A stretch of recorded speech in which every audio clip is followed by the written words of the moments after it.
It's been 477 days since Penn State men's soccer last played at Jeffrey Field, and in the shadow of beautiful Beaver Stadium is where we are today for a rematch between the Nittany Lions and the Rutgers Scarlet Knights.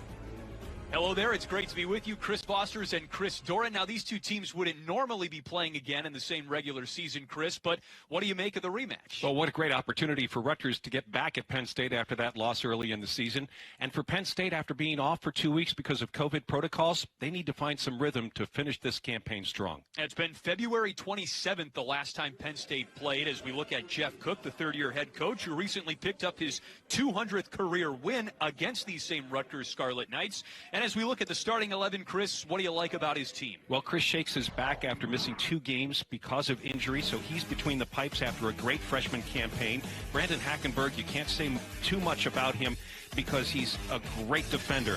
And then the goal-scoring opportunities that could come for Liam Butts, for example, up top. He had 9 goals last year. Let's see what he's got in store for his sophomore season. Penn State running a 4-4-2, and as we look at Rutgers head coach Jim McElderry, who has led his program to some marquee wins this year, including a win against Maryland, his starters are really led by goalkeeper Orrin Asher.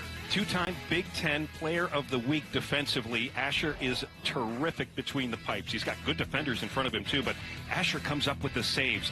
And then the dynamic attacking sequences that come from players like Richie Barry up top and his counterpart, Jackson Temple, in the midfield.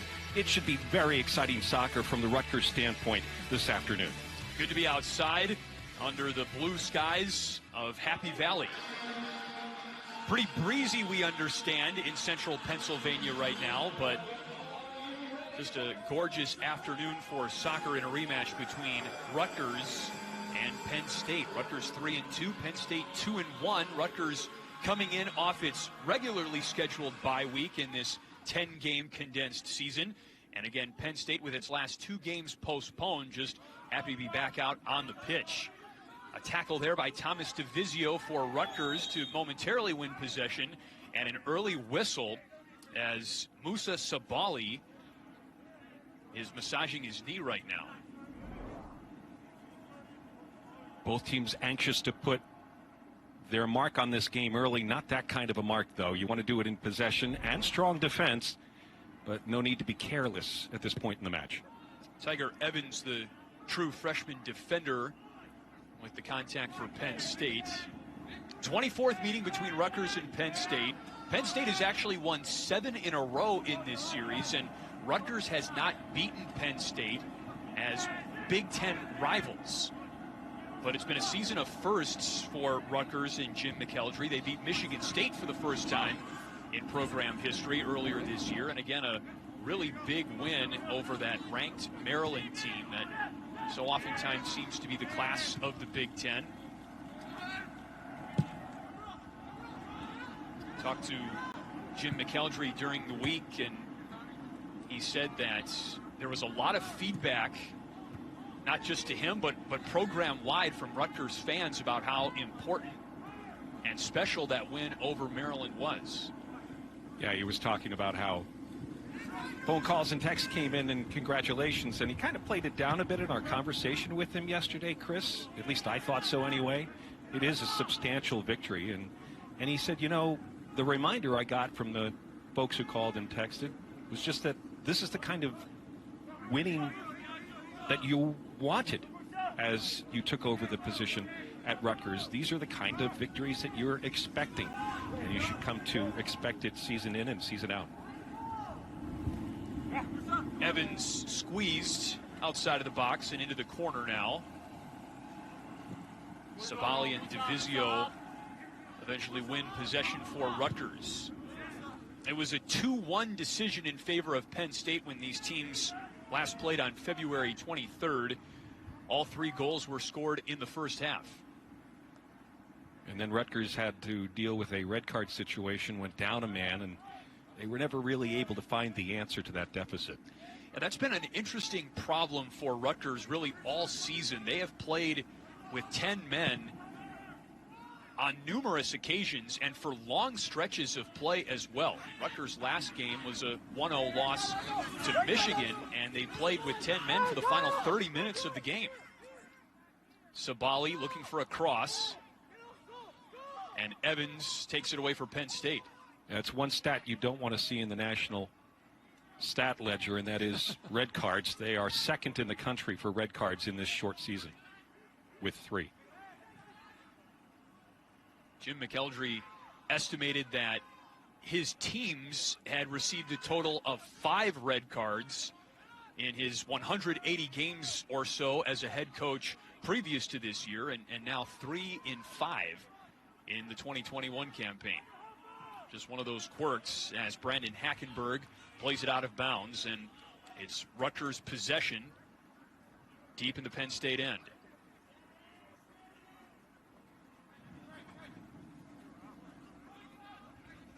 See the flags blowing behind goal. It is windy at Penn State today.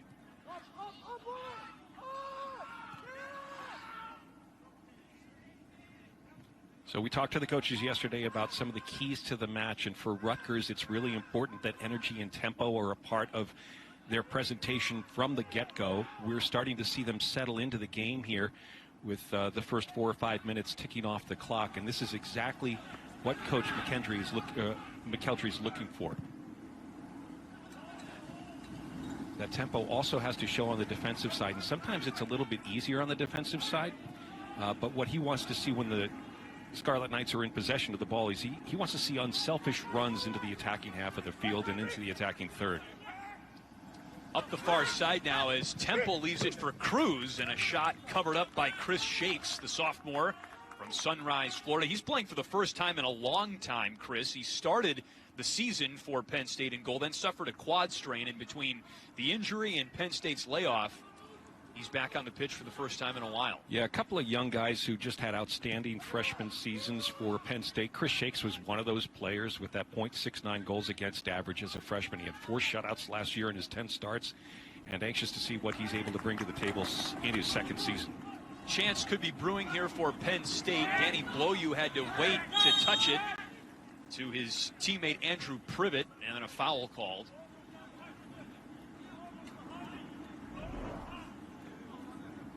Well, this is a sequence where Rutgers has got to be able to give that ball up. Borden loses it on the strip, and then the counterattack opportunity.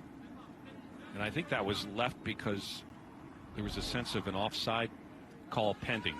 And so, indeed, Rutgers with an opportunity to clear that ball out of the back. Well, you can see it there, that 2-pronged forward attack for Penn State. Danny Bloyu, number 9, Liam Butts, number 7. They are fun to watch. They can put a lot of pressure on another team's defense.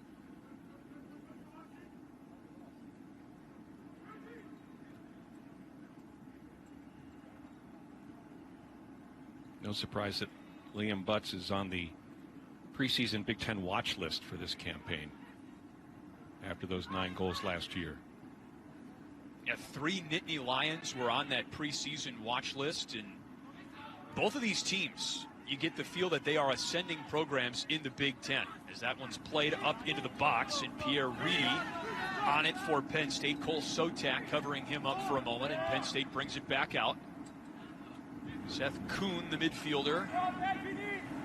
And this is Reedy again, making his approach. High in the box now, around Sotak, looking for a cross, and there's Butts. What a save by Asher, and Privet unable to clean it up. That was Hugo LeGuenic almost serving as a second goalkeeper for Rutgers. Well, one of the questions was just how fit is Reedy going to be after a couple of weeks off, and he shows he's got some in the tank, going right to the goal line with a beautifully crossed ball. The first effort at goal snuffed out by Asher. The second one blocked, and Rutgers denies Penn State with 2 really solid opportunities.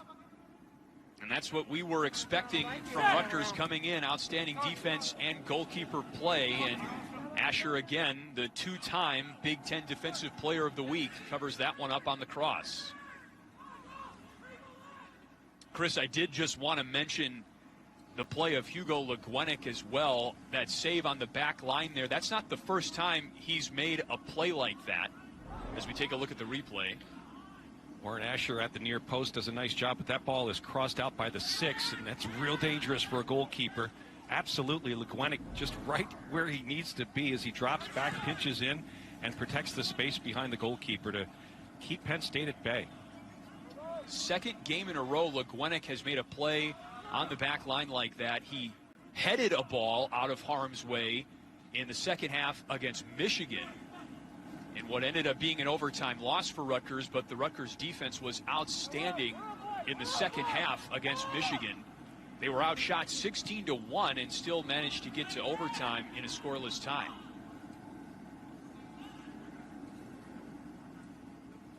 Evans throws it into Kuhn, really the emotional leader of this Penn State team in a lot of ways. Kuhn is a transfer from Duke.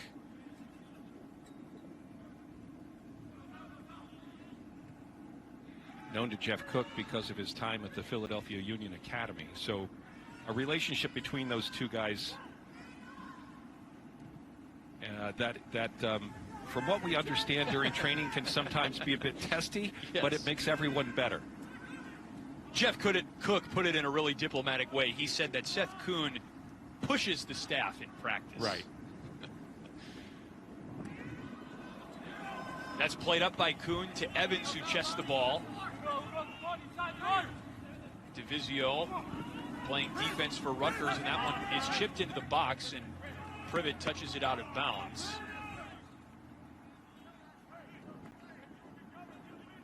Bit of astonishment that a corner kick hasn't been awarded. At least from Andrew Privet. Yes. He was in 19 games as a freshman. We talk about the academy programs on the East Coast, a part of the Baltimore Celtics for 6 seasons. Question about his fitness, because he, along with Pierre Reedy, are box-to-box wing midfielders. And so they've got to be involved not only in recovery runs and tracking back, but they also have to be involved in making those runs up top to create width in the field and width in the attack, as well as outlet passes in the build-up. So really important that Coach Cook is monitoring both Reedy and Privet and what they're able to contribute after spending 2 weeks off in COVID protocol. Pass intercepted by Tiger Evans, and he left it behind Liam Butts.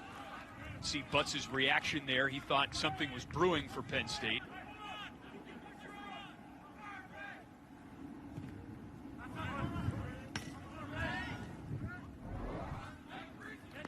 Good opportunity from Penn State, jumping on this one and on the way to goal.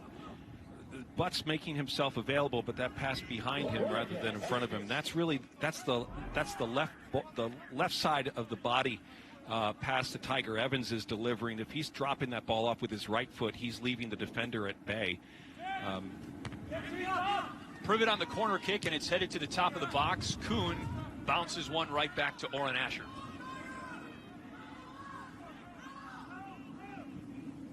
Long strike up ahead by Nick Cruz.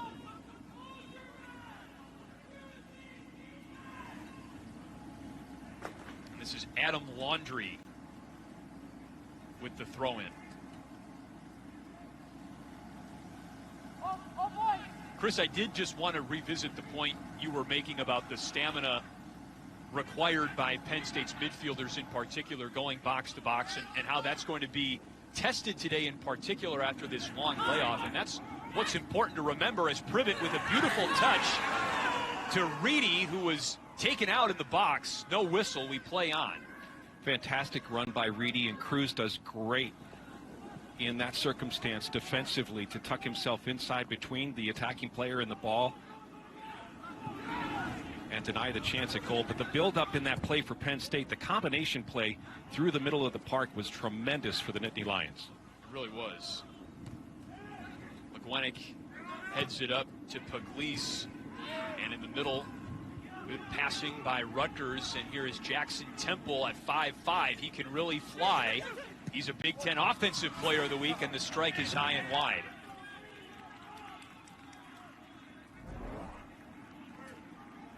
The combination play in the midfield that leads to this is tremendous. And then the last touch by Liam Butts to get it inside and pushed forward to Reedy. Fantastic stuff. Other side of the ball. Here's Rutgers with the quick cut across and that wishful ball to the upper right-hand corner on the far side to get around the big goalkeeper, Chris Shakes. And Temple will let it rip, no question. Big leg and an aggressive player.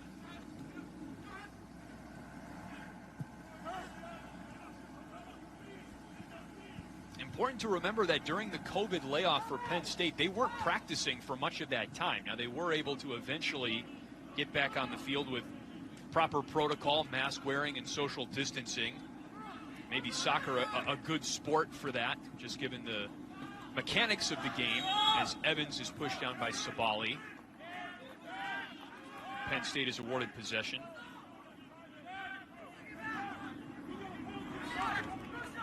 I think the thing as a coach, Chris, that you start to wonder in that 2-week break is, is the competitive level of play going to sustain itself? We're playing against each other every day, and you're preparing for it. You really want that game against an opponent to feel good about where your team is. Yeah. Kuhn looking for a cross, and it's touched by Legwenick of Rutgers from the back line. It's played up. Evans tracks it down for Penn State. Poked out of bounds by Rutgers' Vincenzo Pugliese.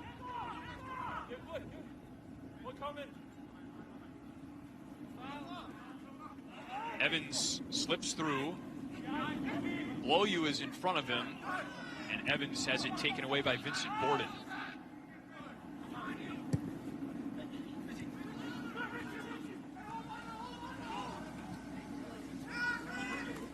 Stays with Rutgers.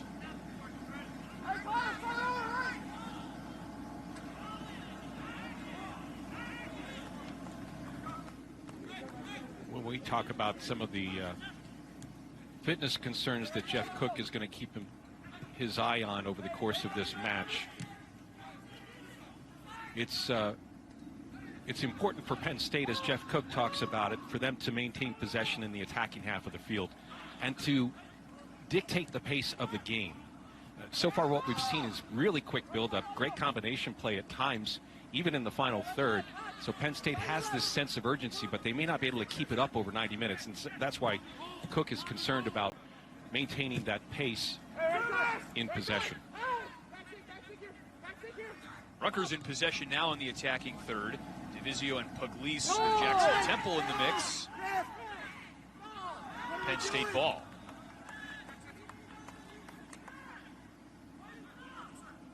Jeff Cook was certain to praise performance coach Christina Jeffries for really doing a great job working with the team to not only, of course, first and foremost, take health and safety with the utmost concern, but also to get the team back on the field practicing after, as little time off as possible, but you still just can't replicate the game experience, Chris, when you're not playing. No, you can't. And the Big Ten teams, most of the big college programs have added these performance specialists.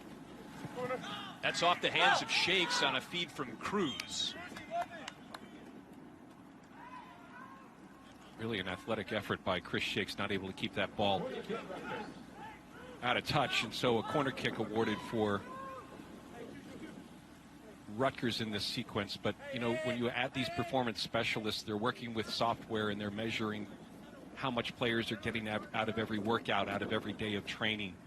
And that data is important to make game day decisions. First corner of the game for Rutgers, and it's not a good one. Liam Butts pops it up for Penn State, and Bloyu is able to settle it down.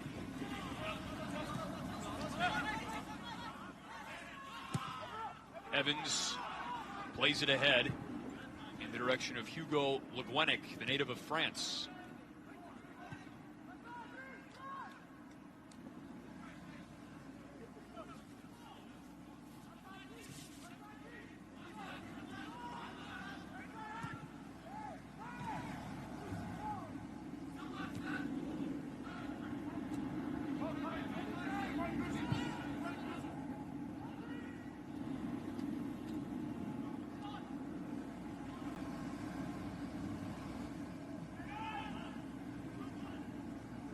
Good possession here from Rutgers. Question, of course, is can you get across midfield and do it in the attacking half of the field as well? Penn State stepping up and applying that pressure, doing a really nice job of making Rutgers uncomfortable. Both of these teams do have some injury concerns, Chris, and for Rutgers, you look at a guy in particular, Pablo Avila, junior midfielder from Spain, who has been limited this season and really sets up a guy like Richie Berry, that is, with a lot of Berry's success.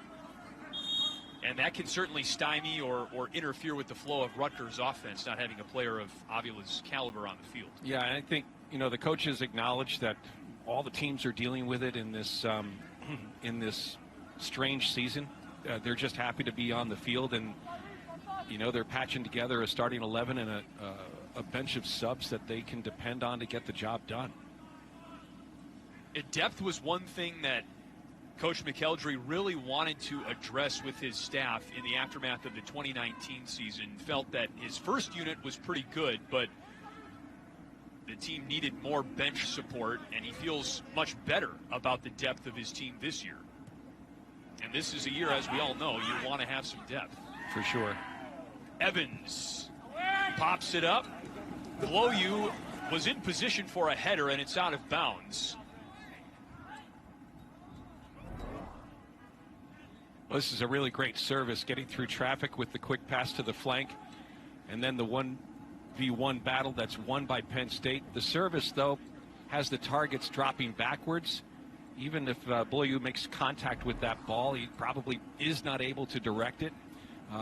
Certainly the service, I thought, was great. Maybe Bloyu holds off on his run into the 6 just a little bit so that he can attack that ball while facing goal.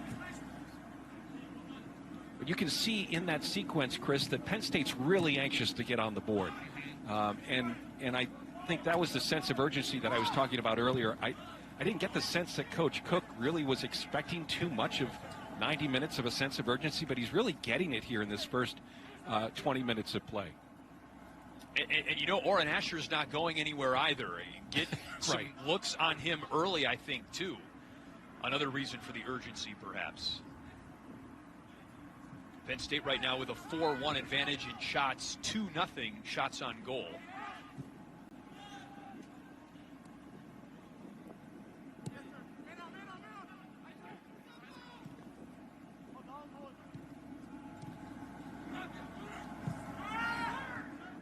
Good work getting past that block of Rutgers defenders.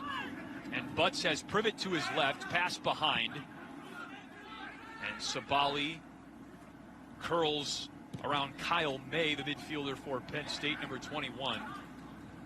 Hackenberg back to his goalkeeper, Shakes. So let's watch how they build out of the back yet again. They did a nice job just a moment ago, but then really no answers as the attack built through the midfield and approached the attacking third. It'd be nice to see Penn State come up with an answer there rather than 4 white-shirted players running at 4 red-shirted players.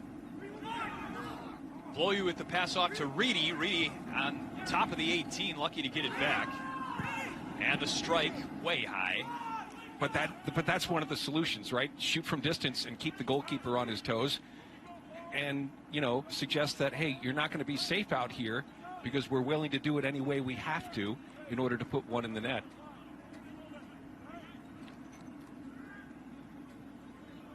Asher leads the Big Ten in shutouts with 3. And shut out Michigan in regulation. Golden goal in the 94th minute by the Wolverines. Gave Michigan that 1-0 advantage over Rutgers. Here's Jackson Temple with the approach. He centers, he shoots, and a shot just wide, but Shakes was playing it. That was close. Well, Shakes has seen that effort before. It's exactly in that spot that Jackson Temple pulled the ball out to the outside and then loaded up that right foot with an opportunity at frame. He put the last one in the air, but I think he makes this one just slightly more dangerous and allows Chris Shakes to make a play on the ball. I love the way he cut inside and then just paces that ball, just looking for that outside post. Good stuff. Temple is a sophomore. He's a 2-goal scorer this year. He's also got a couple of assists. And you can bet Penn State has ID'd him.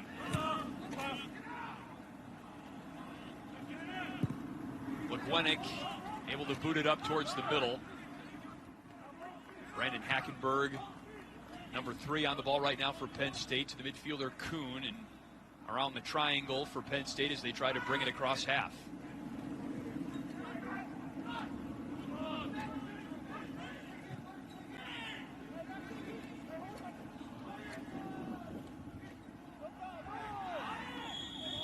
Hard spill taken by Cole Sotak, the Rutgers defender.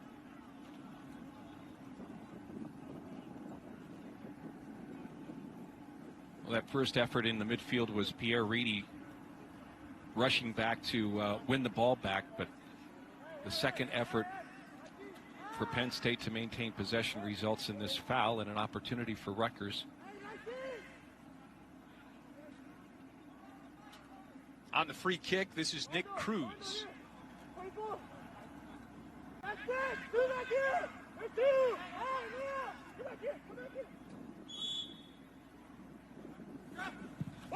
On its way, and off the cleat of Penn State's Kyle May.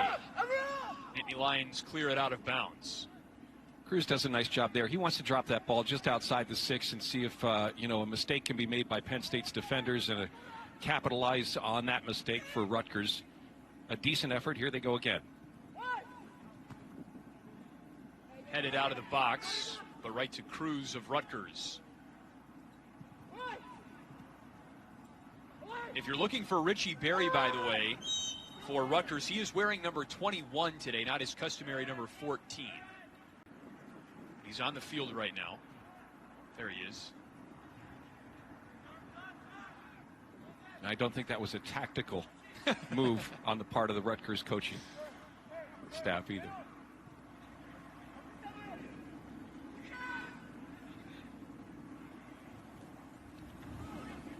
Long pass up to Butts. And a beautiful feed to Privet in the box. There's Bloyu with a shot and a score for Penn State.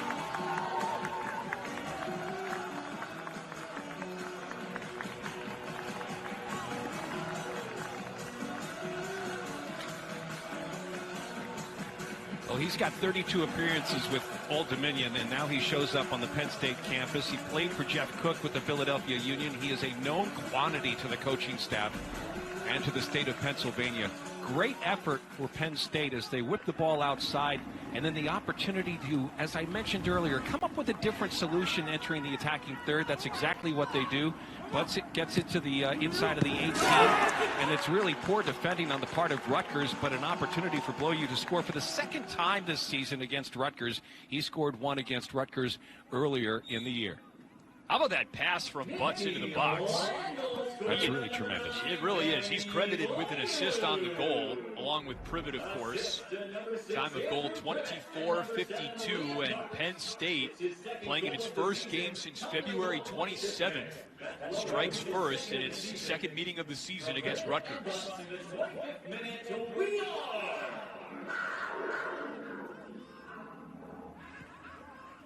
And I think I heard you hinting at this before, Chris, and let's just say it now. Really impressive start for Penn State. I mean, there were a lot of question marks about just how this team would look after a COVID pause. They had games against Michigan and Indiana postponed. But a very crisp start in the first half. Yeah, it certainly has been. And they're showing a lot more energy than I think some might expect, having been off the training surface or off the game surface for a couple of weeks. And I'm not suggesting, Chris, that they're sitting around playing video games either, by the way. Of course. Just suggesting that the amount of energy you have to invest into a competitive match gets you what we call match fit. And yeah, you can go out with your teammates and you can play 8v8 and you can have shooting games and you can, run a couple miles every day or whatever it is, but it's not the same sort of conditioning that you get from playing matches. The flip side to that is, as you mentioned earlier, the performance specialists with the Penn State athletic department have done a fantastic job of keeping the athletes ready for competition. And we're seeing the benefits of their work in this game today. Richie Berry knocked down. Penn State ball, however. With a 1-0 lead on the second goal of the season by junior forward Danny Bloyu. Transfer from Old Dominion.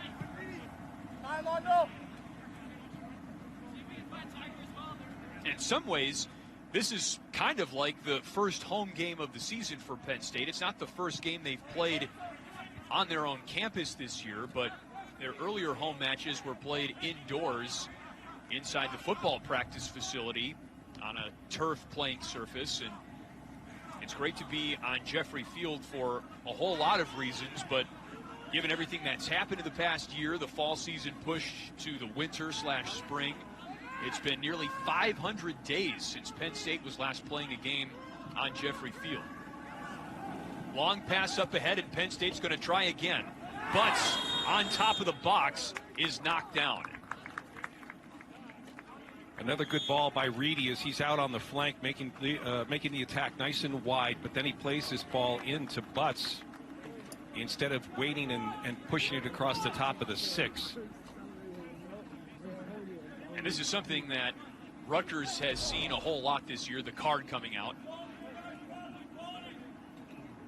Big ball is Reedy, instead of getting to the goal line, gets it inside to Butts, and the pressure absorbed by Vincent Borden results in a foul called and a yellow card also for Borden.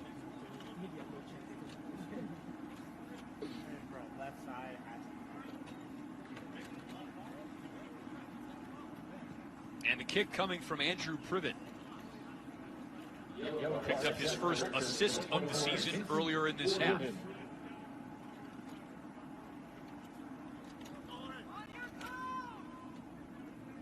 Kuhn also in the picture, and the lefty takes the kick instead, and he strikes it home.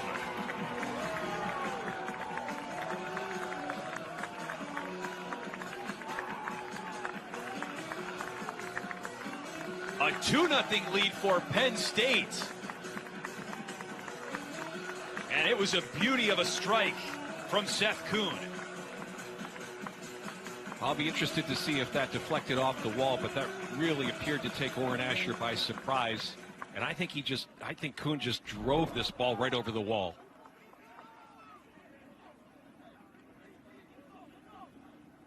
Right to the near post. That's a really great strike. Nope, it didn't deflect off anyone. He found the space he needed to sneak that ball through. Good for him. Kuhn's first goal of the season. And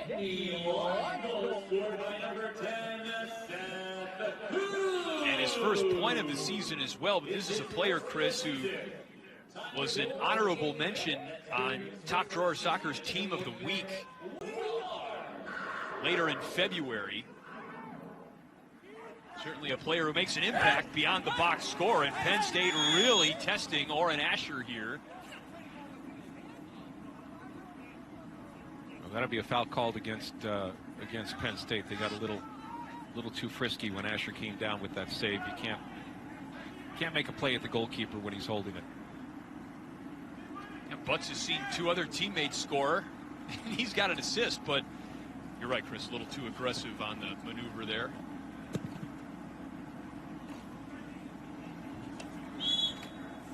Quick whistle. Rutgers given possession. Kuhn with the push. You see Kuhn gesturing there with the referee. That's all his MO, Chris. He's a very demonstrative player, a feisty player. In the Michigan State match, Penn State's last time on the field, he also got into a quasi-argument with one of the referees about the placement of a free kick. So right now it's Butts who's giving the officials an earful right now. Seth Kuhn has got big shoes to fill. Aaron Malloy, of course, the big-time midfielder for Penn State the last handful of years. He was the Big Ten Midfielder of the Year, graduated from Penn State.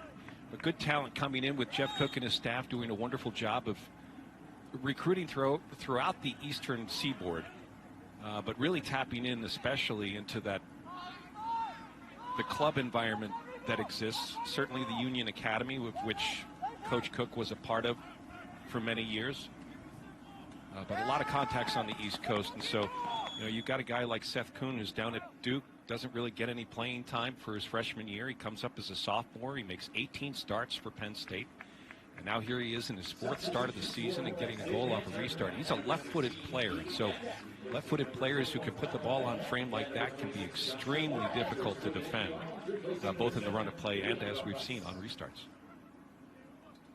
A couple of substitutions for Penn State. Keegan Ness is into the game for the first time for Liam Butts. And Joshua DeBora checks in for Kyle May in the midfield. Rutgers looking to tilt the field a little bit after a couple of goals for Penn State later on in this first period. And DeVizio has it taken away. A great tackle made by Andrew Privet, the sophomore, and it's sent way up in the direction of Asher, and Bloyu nearly makes contact with the keeper, who promptly stares down the Penn State attacker.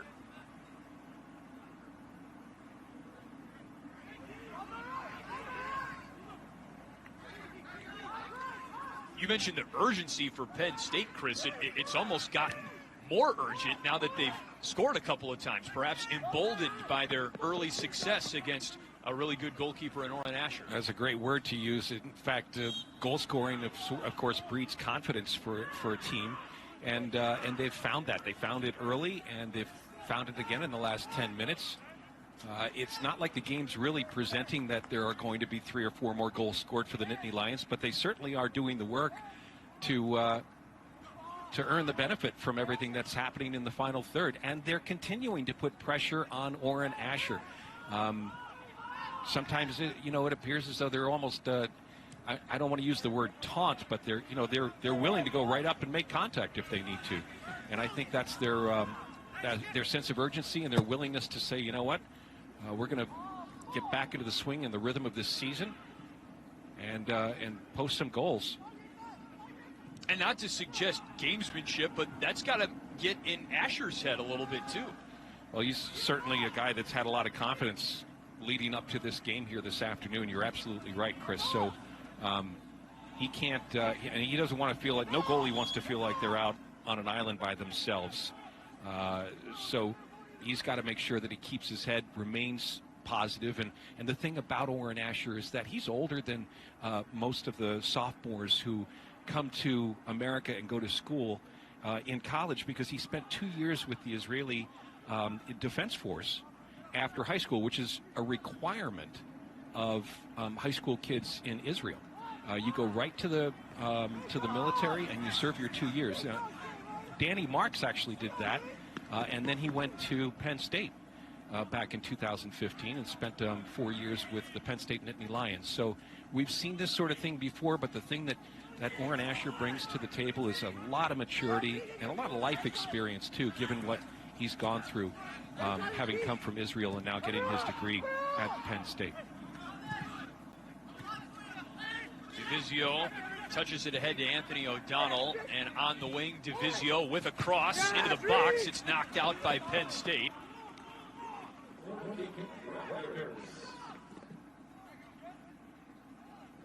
Rutgers has been held without a shot on goal in the first half, and a fine job by Nicholas Riepel, the redshirt junior, to get the ball out of there for Penn State's defense. This is Riepel's season debut, by the way, a player expected to contribute for Jeff Cook all season long, but he's been injured in the early going of the season.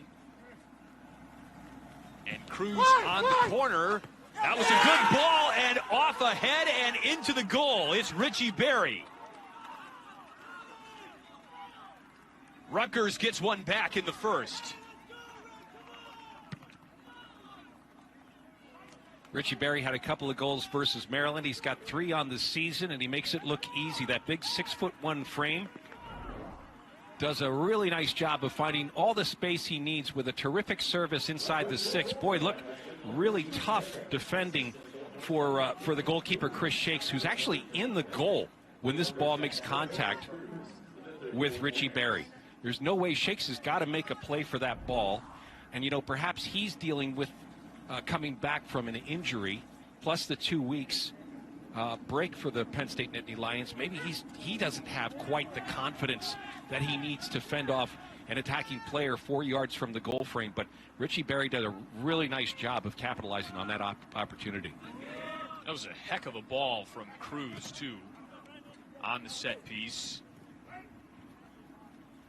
And for Richie Berry, his 4th goal of the season. He entered play today 3rd in the Big Ten in goals. And it feels like a totally different game now that Rutgers is on the board.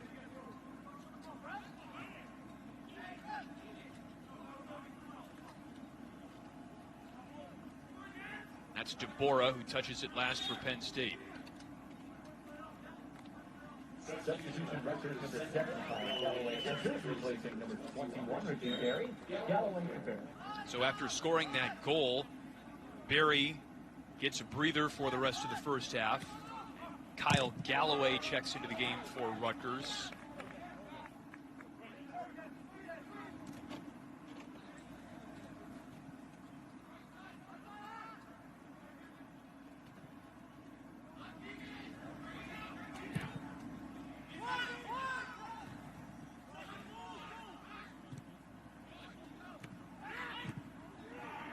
Privet with a beautiful touch up to blow you. That's offside.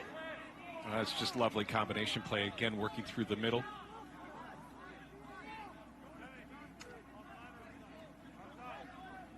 And again, just the crispness and the chemistry, something that you thought those connections might not necessarily be there after the pause, Chris, but great movement by Penn State all half long, and it's led to 2 goals, and into the box it goes once again, but Rutgers able to clear it out. That's Cole Sotak.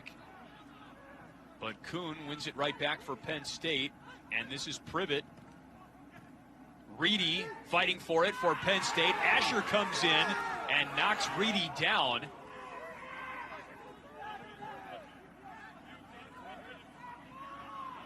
Reedy's been doing that all game, hasn't he? Those unselfish runs at a diagonal and right up the flank, making things very, very dangerous for the Rutgers defense. And in that sequence, I don't see the foul here. I see the contact, obviously, but I agree with our referee. I don't think that there's a foul in this sequence. Look how he pushes through physically. Asher comes out and makes an honest play at the ball and has it poked out from underneath him by, it's got to be from the contact with Reedy. I agree with you, Chris. Boy, Reedy is a really courageous flank player. Named a captain for a reason, you would say, huh? He certainly models the kind of behavior you want to see from the other guys on the roster. Redshirt senior from the state of Pennsylvania.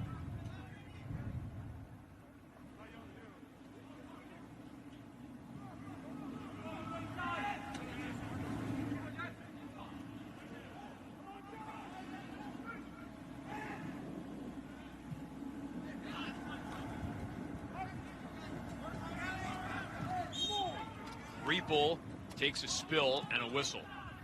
I think Galloway was a little frustrated he wasn't on the other end of that pass, and so kind of fought back defensively to deny Penn State an opportunity to build.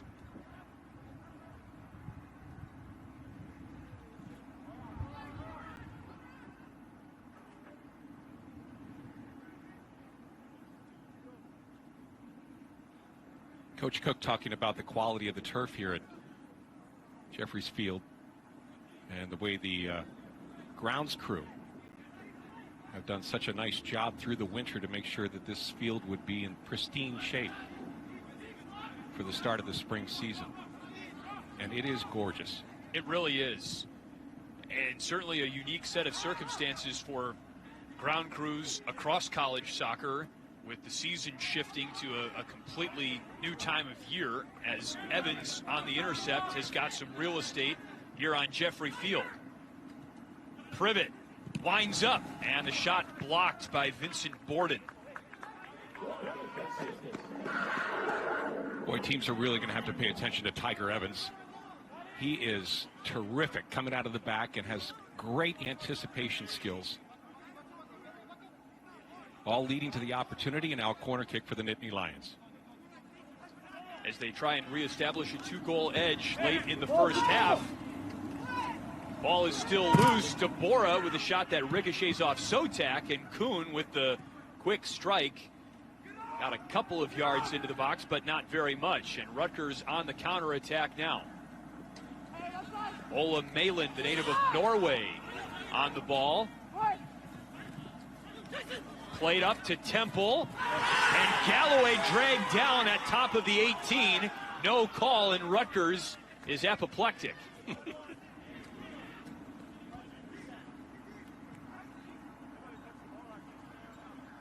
It's an especially sore subject for Rutgers this year, as they've seen a lot of yellows and even reds handed out against the Scarlet Knights.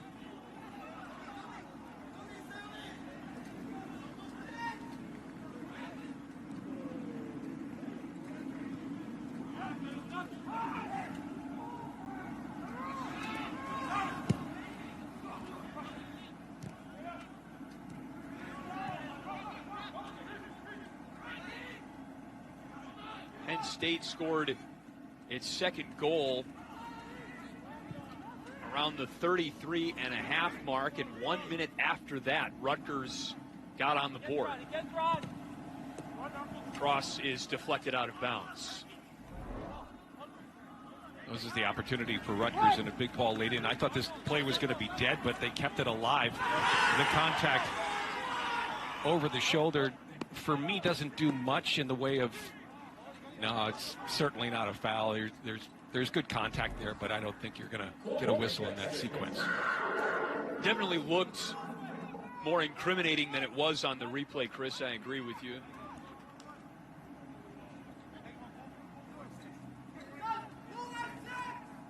And another corner now for Kuhn and Penn State. Penn State's fifth of the game. Deborah off his head and off the crossbar, and Deborah can't believe it.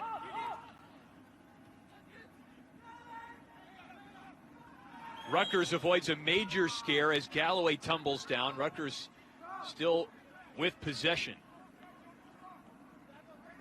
Coaches talk about how important restarts are, not only defending them, but also making good on them. And we've nearly seen our second corner kick goal here this afternoon. Great defensive work, but an opportunity for Deborah to put the home team up by 2. Deborah, quite an asset in the box on corner kicks at 6'4".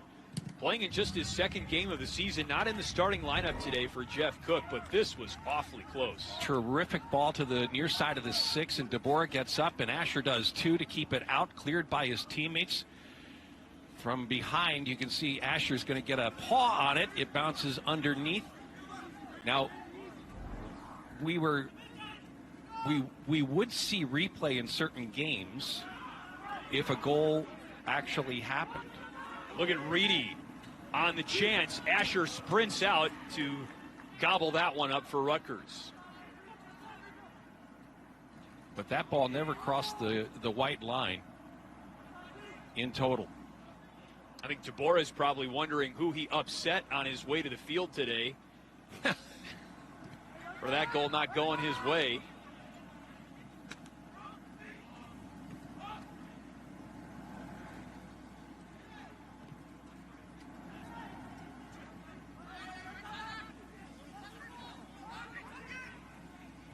Legwenick, now Temple, as it ricochets around the midfield for Rutgers.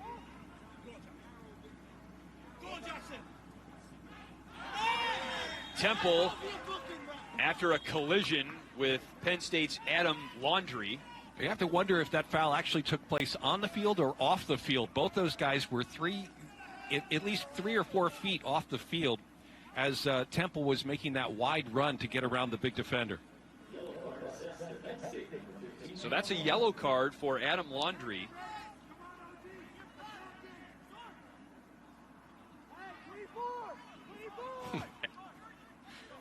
Temple saying to Laundrie, what do you expect if you're going to treat me like that? That's right. Temple is just 5'5". And this is Randy Aronis from off the corner of the box. Good hang time on that ball, and it's still up in the air and pounced on by Deborah of Penn State. Now DeVizio, who plays it back to Galloway. Looking to center, he stays on it and brings it back out. DeVizio off the back heel of Temple. And the ball finally cleared by Penn State. This is Blow You, who will blow by you if you're not careful. But Rutgers with numbers. Good stuff by Rutgers, and really smart for Rutgers to suck 3 defenders into a corner and then quickly shift that ball to the top of the 18. No foul! No foul! Hey, left side, inside of him! Inside. Played wide by O'Donnell. And this is Cruz down to Aronis. No foul! Aronis stays on his feet. Hey, Marco! Hey, here! To DeVizio now. Hey, Marco, right side! Galloway centers. That one bending wide. Galloway does a really nice job there of loading up that left foot. He was eyeing it the whole time. Great ball, top of the 18. Take one player on. Go ahead and cut into the inside. And then that big stride where the gap opens up from about 23 yards out. Great effort by Galloway. Galloway playing in his 40th career game for the Scarlet Knights.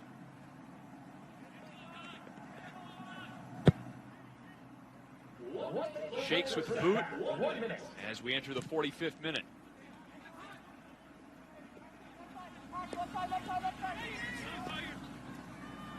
Last 5 minutes, a couple of subs for both of these teams. I got to say, Chris, I feel like Rutgers looks like a little different team with the substitutions that have been made. In what way? They're a little more spunky with the ball. They're a little more lively, willing to take players on, get into 1v1 situations and dribble out of them. I like this lineup.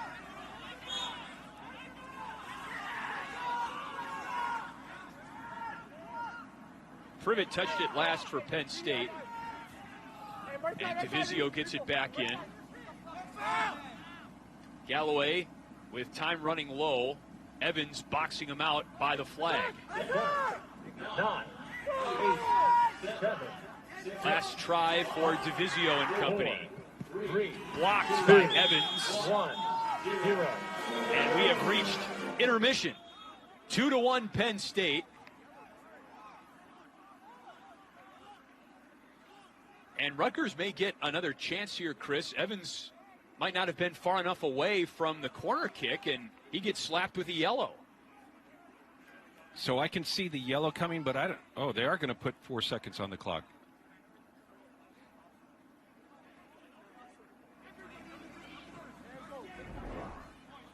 Yeah, so the quick effort at the corner kick, and Tiger's not backing up, and that was a really a smart move on the part of Rutgers to really force the point as DeVizio takes the corner kick, since Tiger's not backing up, and now he gets the opportunity from where the foul occurred.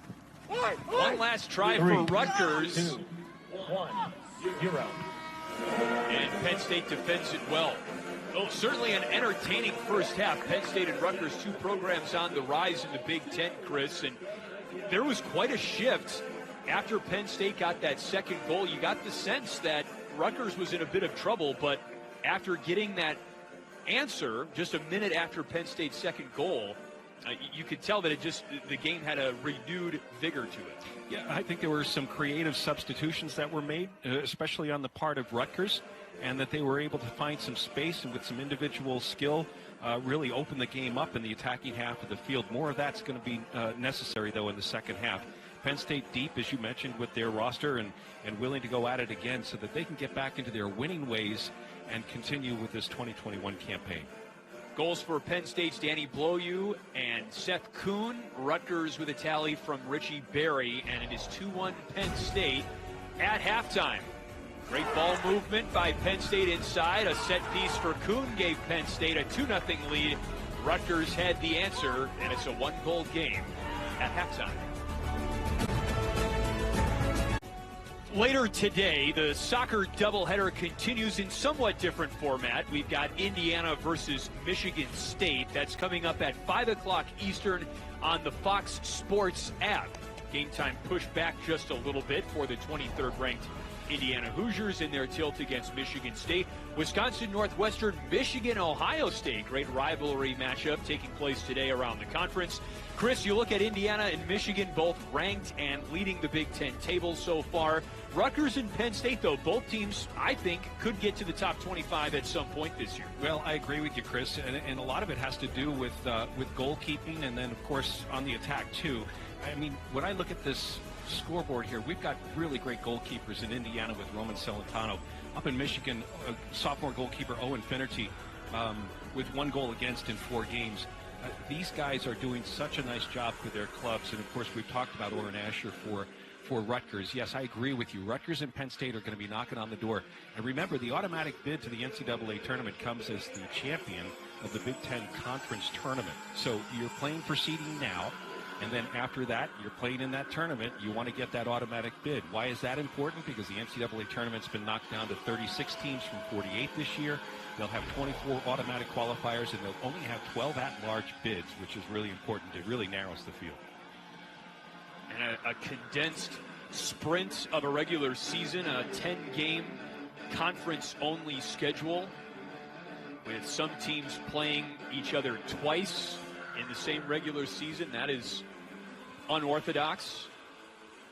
And again, one of the ironies about this whole setup, Chris, after a layoff of more than a full calendar year, now you've got teams playing 5 games in a 17-day span. You know, it's basically 10 games in a little more than a month. And so it's really like going from 0 to 100.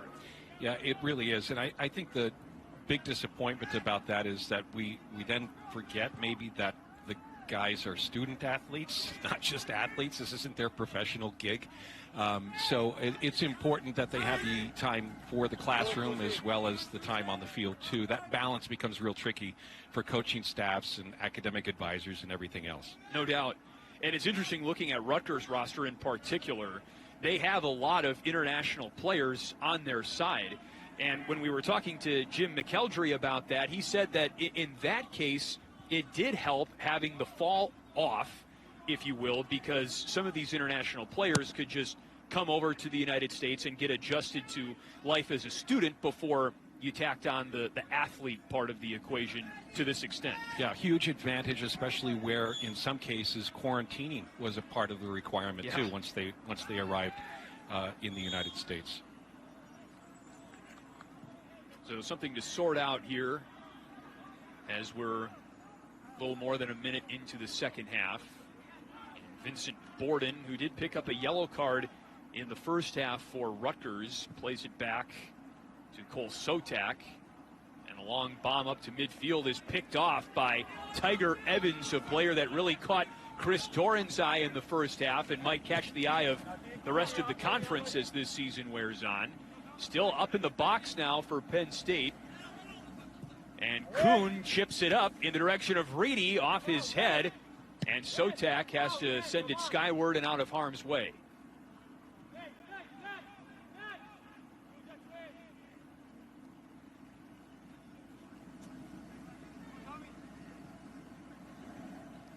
And Evans lost it out of bounds. That's all right. He'll get a little chiding from his teammates on that touch, but he's used to it. He's one of 7 kids in a family, so he's probably had enough back talk from siblings over the course of his young life. Yeah, he's got to have thick skin in a family of 7, that's for sure. Open field for Borden for a moment, and a great tackle made by Penn State's Kyle May. Up ahead to Reedy, who beat Asher. Look out!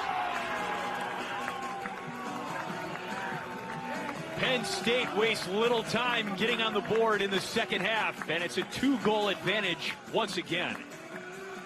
Well, this is such great awareness from Seth Kuhn. Kuhn sees Reedy isolating the center back and decides instead of building on the ground, he'll just go ahead and pop this ball up over the top. Watch how Kuhn turns, picks his head up, and watch the run. Reedy is still onside in this sequence. There's the touch of the ball and the big run behind 3 defenders. Orrin Asher exits maybe a little prematurely, but he saw the whole play break down on the Rutgers side of things. And then that nifty touch by Reedy from the top of the 18, the angle and the left foot to tuck it away for the 3rd goal for Penn State. And 2nd goal of the season for Pierre Reedy. Credit Kuhn with the assist. And I know you did mention Reedy's play, one of Penn State's captains, by the way, a couple of times in the first half, Chris, based on his courageous running into the box. Yeah, he's really doing a nice job of figuring out how to get in and behind the Rutgers defense. And you know, these diagonal runs are extremely dangerous. We teach a lot of diagonal runs to young players in the midfield. But when you're making those runs in the attacking third of the field, you can wreak all sorts of havoc, not just for the backs, but also for the goalkeeper who's watching everything get dismantled. Privet now from the side of the box. Here's Kuhn inside 18, and Penn State is making it rain right now against Orrin Asher. 11 shots and 7 shots on goal for the Nittany Lions. Asher has conceded 3 goals in this game. He had allowed 3 goals total through Rutgers' first 5 games this season. And it's taken right back by Penn State. Long strike blocked by Borden. That was off the boot of Privet. And Divisio watches it roll out into the corner. That was a slightly lazy distribution from Borden, and Penn State capitalized coming to goal. Borden ends up blocking the effort at frame, but you can't be lazy against Penn State. They've already proven they've got the energy to really compete, and they're anxious to meet their goals in the final third. They beat Rutgers 2-1 on February 23rd. In some ways, a carbon copy today. 3 goals were scored in the first half of both of these games as Kuhn sends one off the post. Rebound is still alive for Penn State. 3 goals scored in the first half today as well, but Penn State scores in the second half for the first time in this season series against Rutgers. And they lead it 3-1.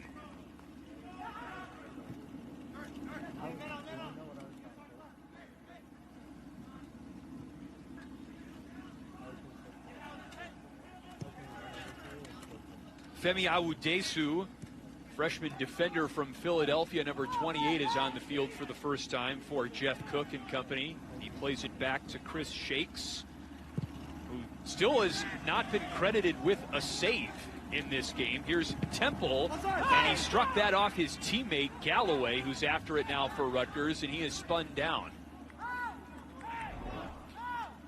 Well, this is just a really great opportunity. They break down 4 defenders and then get the ball to the top of the 18. Kuhn just wants to lift this ball up, and that's how deceptive he is with that left foot. He doesn't mind the pace of the ball. He actually measures his touch accordingly and just lifts that ball over the crowd to the far post. Really great stuff from Kuhn. That's really artistic in my mind. But not quite a masterpiece for Kuhn, who put that one off the side post. But I tell you what, speaking of artistry, that free kick goal that he had in the first half was a work of art. Pierre Reedy in a one-on-one with Cruz, and that shot rolls wide of goal.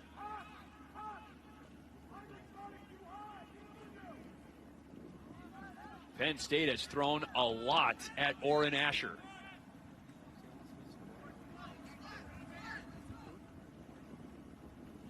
You identified one of Penn State's keys, Chris, as controlling the pace and tempo, and I would say the Nittany Lions have done a great job of that. Yeah, the real advantage here for Penn State is that they enjoy this 2-goal cushion, which, you know, is a positive on the scoreboard. But beyond that, they're not letting Rutgers get out of the back. And so their defense is working for them up top, too. The front 6 guys are doing a lot of work. They're putting a lot of pressure initially on Rutgers and denying them the opportunity to build out of the back. And in that sense, then you're giving a break to the guys who are on the third line and an opportunity for them to, you know, just to offer the support that they should be offering. So the energy from Penn State in the attacking half of the field on both sides of the ball is supreme right now.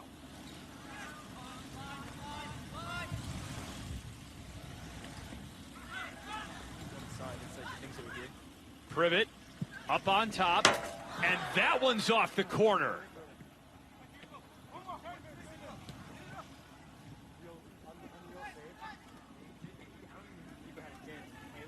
Couple of ways you can look at this, Chris, as Penn State has hit a couple off the crossbar and the post in this game. It could be a much greater lead than just 3-1. That's for sure. Temple on the wing for Rutgers watches it out of play.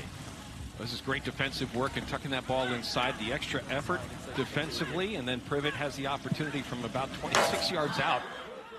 A little crossbar music there.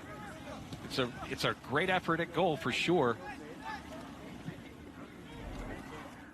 And super comfortable over the ball. There's also a big gap of space opening up. Rutgers scored on a corner kick. Let's see if they can do it again. Cruz has got a good leg from the corner. That one spins in the direction of Divisio. Still up for grabs. A strike from Sotak. A couple of players fanned at it. Here's Borden who puts it in. Rutgers still very much alive.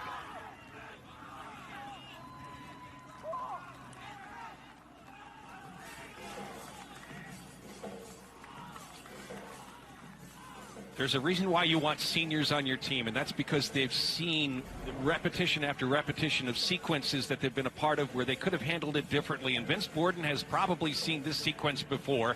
He settles the ball away from the defender, takes the second touch, sets the ball on a tee, and then puts it to the far post. Borden does a tremendous job in this situation and does not allow Penn State the opportunity to keep that ball out of the net. Really great stuff from Vince Borden. His patience over the ball was exceptional in that sequence. Right back into the box now for Penn State on the attack.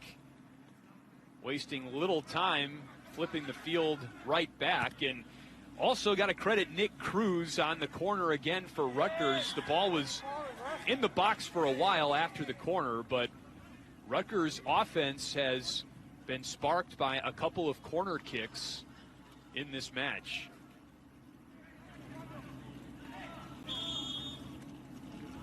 And it stays with Rutgers. Chance to equalize with a lot of time left.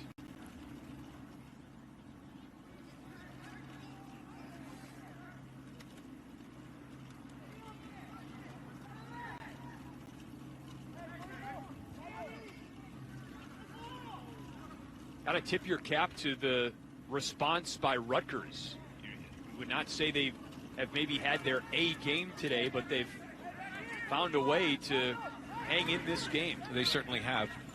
Now, Victor Cruz had Nick Cruz had a cross like this earlier, and it was not that great.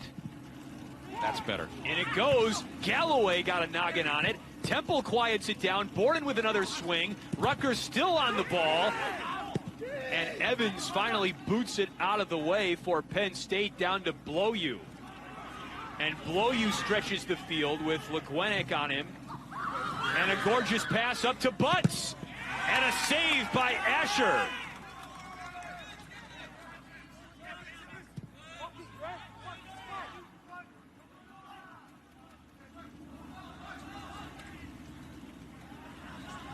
Laundry too far out in front of Kyle May. It's Rutgers' ball.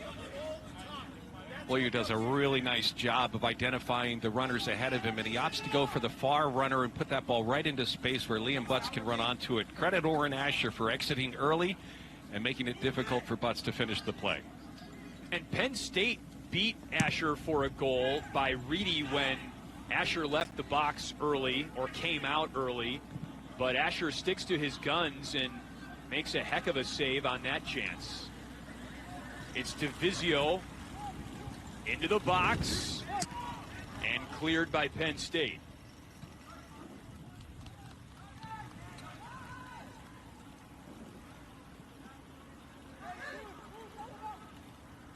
Cruz bounces it to Borden.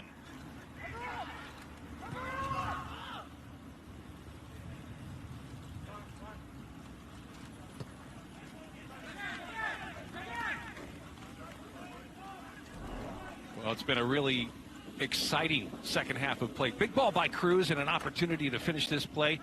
Not quite going to happen. And Penn State's going to get that ball out. Boy, Chris Shakes almost got the heel. Here's the opportunity from the other side. I love the way Loyu picks his head up, looks for the second runner, not the first. And Liam Butts does a really nice job of considering he's got only one shot at this, so he takes his first touch, but out from the frame is Orrin Asher to make sure he snuffs that one out.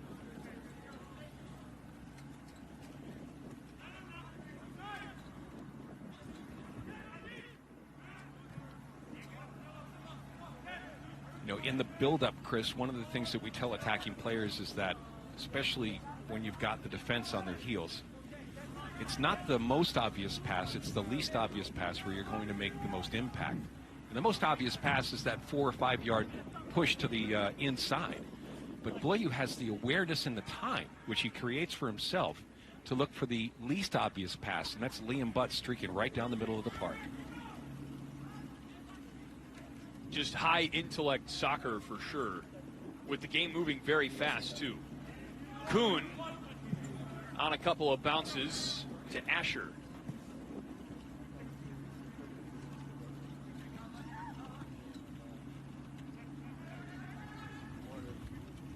Again, Penn State started out this second half doing a wonderful job of denying Rutgers the opportunity to get out of the back, and let's see if Rutgers can find a solution here.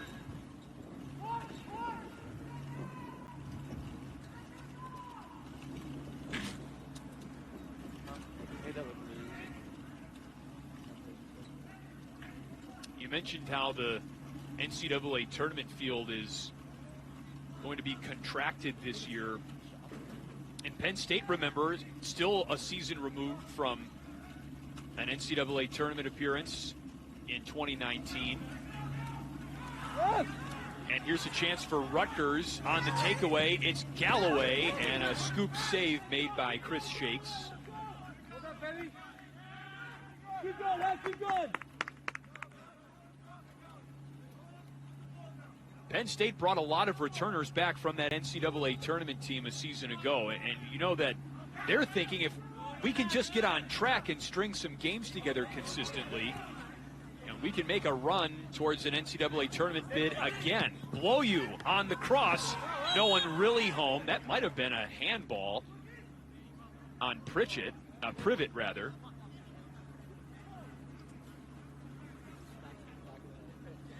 Yeah, I think you called that right, Chris. Privet couldn't bring it down. Was squared up to goal and extended his arm. Good catch by the referee. I think they do. You know, you're looking at two teams, as we just talked about at halftime, are going to be chomping at the bit, especially when we get to Big Ten tournament time. Yeah. For the opportunity to, finish up in that final game on a Sunday afternoon. Yeah. So I agree with you. I think Penn State's going to have great opportunity. Ola Mayland in the box for Rutgers. Top side, Nick Cruz. He brings it down, shadowed by Reedy for Penn State. And May back towards center. Up to Butts. Penn State can flip the field so fast. Butts nudged along the side of the box by LeGuenic. Great defense by Rutgers. But it is a Penn State corner kick. It is ironic. We've seen more of the quick transition into the attack from Penn State this afternoon than I think I was prepared for. Jeff Cook was telling us yesterday that really his team has got to be cognizant of the way Rutgers is able to transition with the ball. And we have not seen a lot of that from Rutgers, with both their goals coming off of set pieces. Agreed.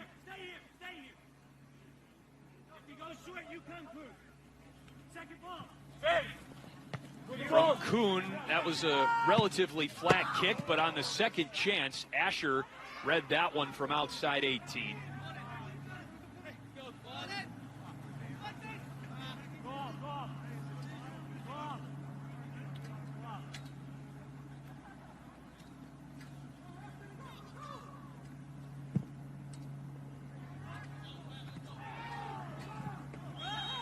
A late whistle there.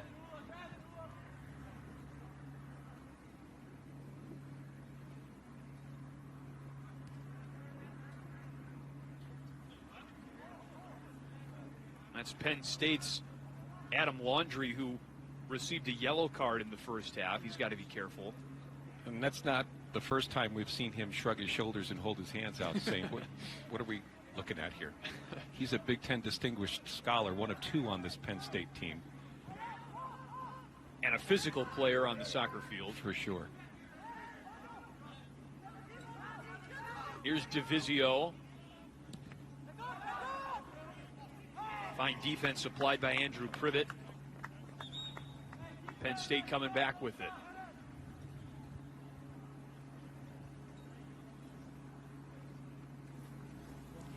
You know, as coaches bring teams in to start a season, and granted this is a very unique season setup, there's focus on your non-conference schedule, your conference schedule, then there's the tournament, and then there's the NCAA tournament, the College Cup.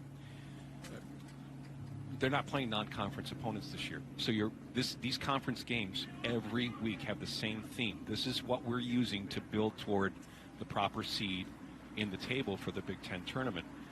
And since the tournament has been revamped over the last couple of years, if you're the higher seed, you're hosting that preliminary game all the way through to the end. And so that's really important. Rather than having a neutral site, the Big Ten opting instead to go with the higher seed as the host. So important to be a higher seed, important to be that 1, 2, 3, so that you have the opportunity to face a team that maybe you've already beaten in the regular season. Sure. And advance from home. Chip back by Cruz. That was Randy Aronis with the pass wide.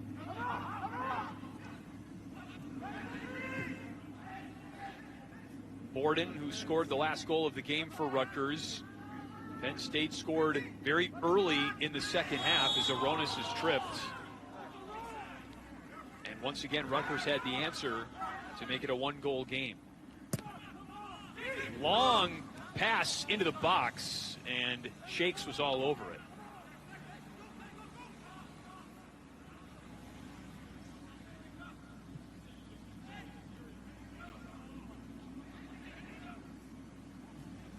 Chris, the non-conference season, valuable not just from an entertainment perspective, but also because it gives coaches the chance to experiment with their lineups, and that hasn't been able to happen for all these teams either. Here's Temple with it, and Shakes with a heck of a save. Better confidence from Shakes in the second half. He's getting tested a bit, and as you mentioned, not registering saves throughout the course of the first half of play, but he's jumping out, intercepting balls, doing a nice job, appears to have some confidence here in the second half on his return. Yeah, to your point, Chris, the non-conference games, especially in like a tournament style, you know, where you play on a Friday and then you play on a Sunday, that helps with fitness too. So not just the experimentation with lineups, but also the experiment or the urging of conditioning for all of these players. So that was missing as well in this abbreviated season. You know, and you also get to see really good teams if you've got the right invite to your tournament. Maybe you play an ACC team. Maybe you're going out west and you're playing a UCLA, for example, or a Washington. That's the kind of thing that a non-conference schedule does. And just mixes things up. It mixes up the style of play. A lot of these guys, especially between these two teams, they know one another from their club experience. This guy here has connected so many of these players, Jeff Cook, to a valuable club experience, and so it's important to see guys on the pitch that you haven't played against before and get a feel for how to measure yourself against opponents who are new and different.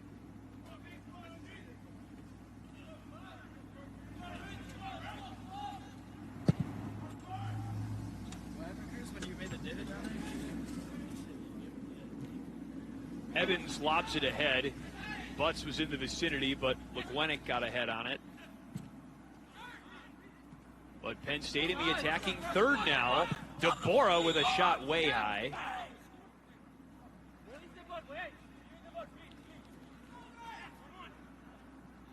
DeBora had one of those looks for Penn State off the crossbar back in the first half.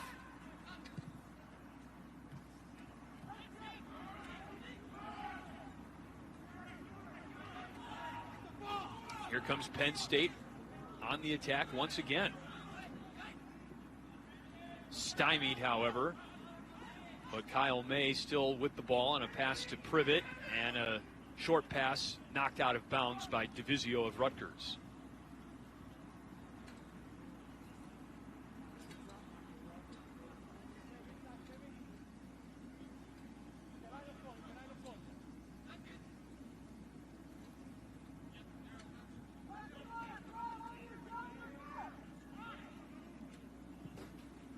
And it goes, and kicked out. Malin left it behind.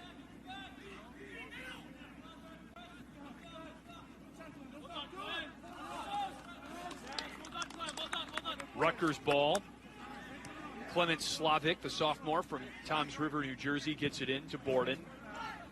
And a long stretch pass in the direction of Richie Berry, who has a first half goal in this game. Matched up by the freshman Audesu for Penn State.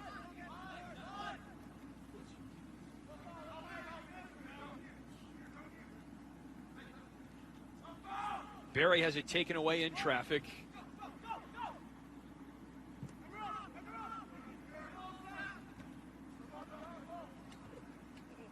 Audesu at 6'3" gets that one down into the attacking end for Penn State. No numbers for the Nittany Lions, however, and Asher controls. Oh, we talked at the start of this game about the red card issues that Rutgers had been dealing with, and there have been, double yellows within a game where players have been caught off guard with that second yellow, and you can argue the justification for them all day long, but the bottom line is that you have to bring a certain amount of discipline to this game in order not to put your team in that bind, and I think Rutgers has done a really nice job of playing a tough physical game.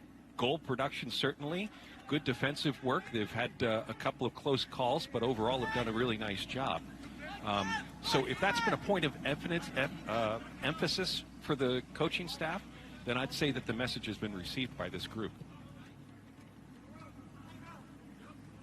In Rutgers' last game against Michigan, it was Cole Sotak who was the double yellow card recipient and ultimately caused Rutgers to play a man down for the final 30 minutes. In a game that Rutgers lost 1-0 in overtime, it just makes you wonder if they had a full-strength lineup on the field, would the result have been different?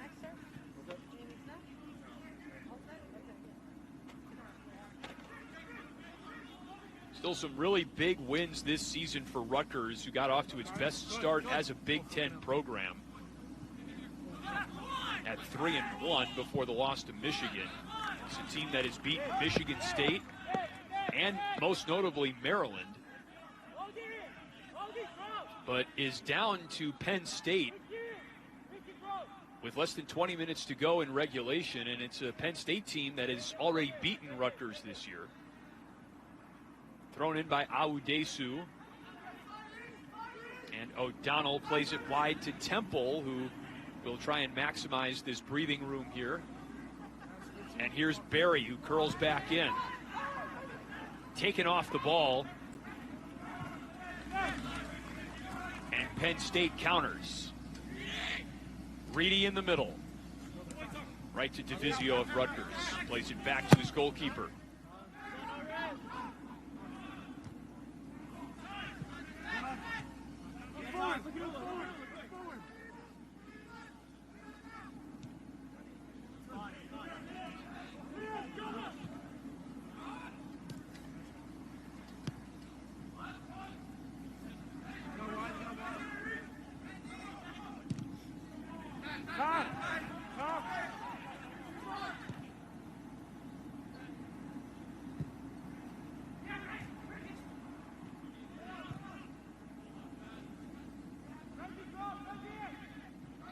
That's really good work by Privet, checking back into the midfield, offering that outlet pass.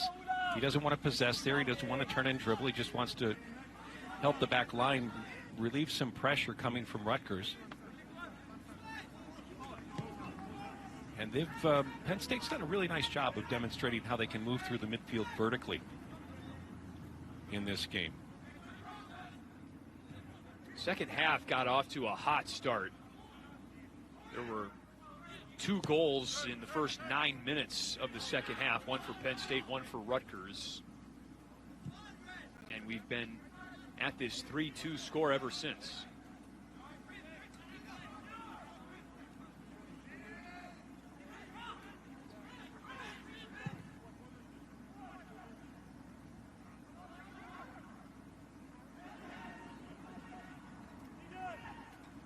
Here's Temple looking for a cross. Mayland in the middle along with Barry, and it's kicked out by Brandon Hackenberg. DeBora taking off the ball, and then he drags down Galloway. Rutgers ball.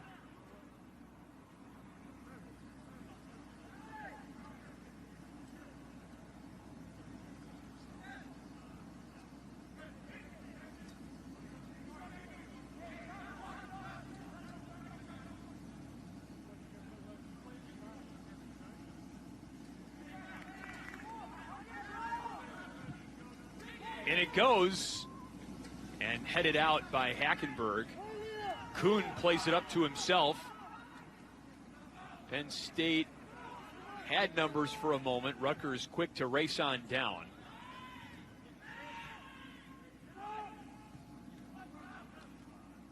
Good awareness by Legwenick to step up and put Liam Butts in an offside position before that ball was delivered.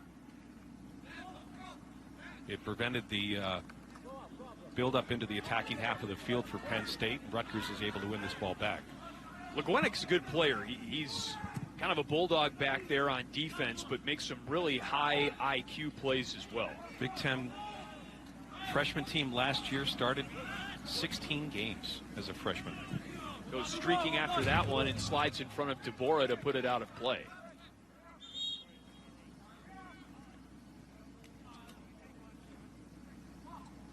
Penn State substitution, number 9, Danny Williams back here, replacing number 7, Liam Bott. We talked about the quality of the turf here at Penn State and the beauty of the field, the condition of the grass and everything. Can't lose sight of the fact that this is one of the oldest agricultural schools in the country. So you're saying they got an advantage there or something? They've got to have a groundskeeper somewhere, right? Both Penn State and Rutgers use the fact that they play on grass to their advantage in recruiting. And Rutgers has had Yersack Field open for business this playing season.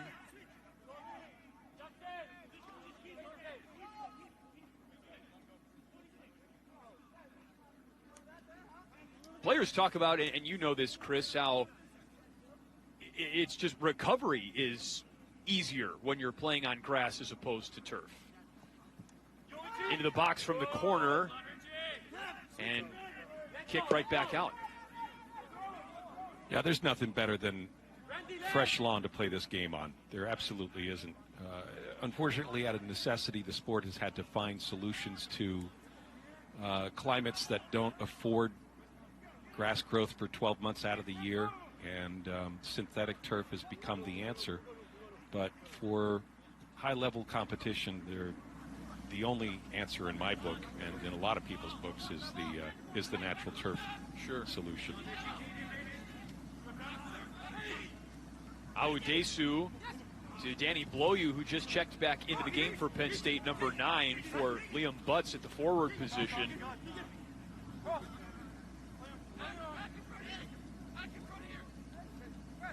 Divisio in a heck of a battle with Evans now, and Bloyu blasts one in.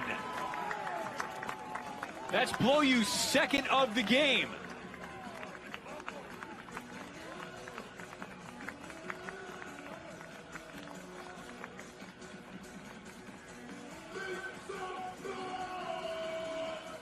Well, Danny Bloyu is making a career out of scoring against Rutgers. It's his third goal against the Scarlet Knights this season, his second this afternoon, and he's the beneficiary of the Tiger Evans nonstop work into the corner. Does a terrific job of just really making things happen.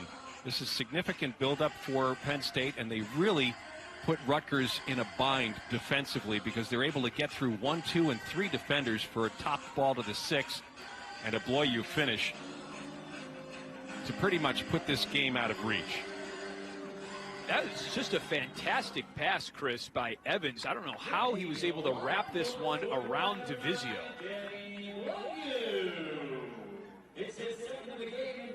And there's the celebration. We were commenting on the 80s rock that was here at Jeffries Field before the game started, and I think it went to Mr. Bloyu's head there. Found the perfect air guitar in the corner flag.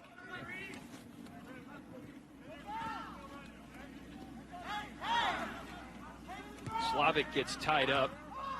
Rutgers still on it. I thought I was going to bleed.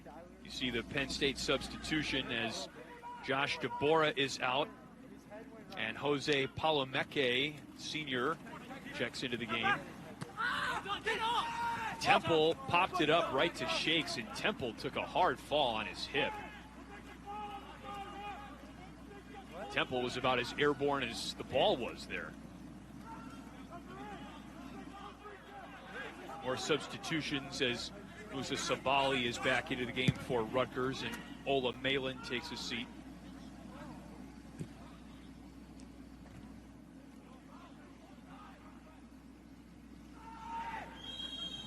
A whistle right as Temple was gathering speed. And Richie Berry took a hard fall there. I don't know if Rutgers was asking for a continuation. Yeah, there may have been somebody that was, but he was dribbling into traffic, so I think you want that. I think you want that ball called back.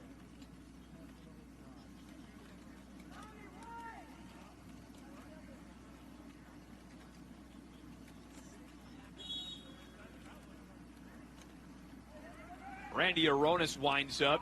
Deep drive, looking for Sabali, and they couldn't connect.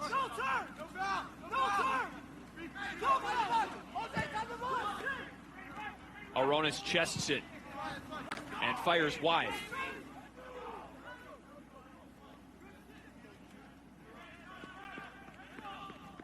We'll start to see a little bit of that sense of urgency from Rutgers.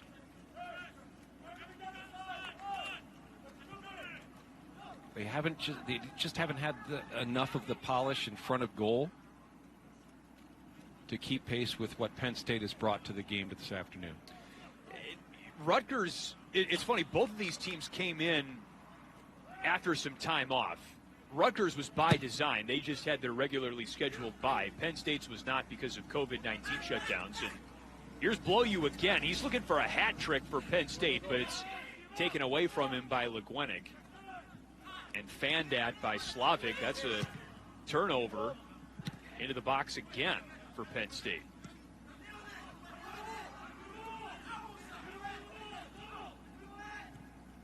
But Rutgers coaching staff told us that the Scarlet Knights needed that bye. After playing 5 games in 17 days, the team was given basically 3 full days off, as Aronis is injured now for Rutgers. And you would have maybe expected Rutgers to be more on schedule to come out as the team that looked refreshed. Penn State a little bit more rusty, having not played in 2 weeks. And it's, if anything, been the opposite of that.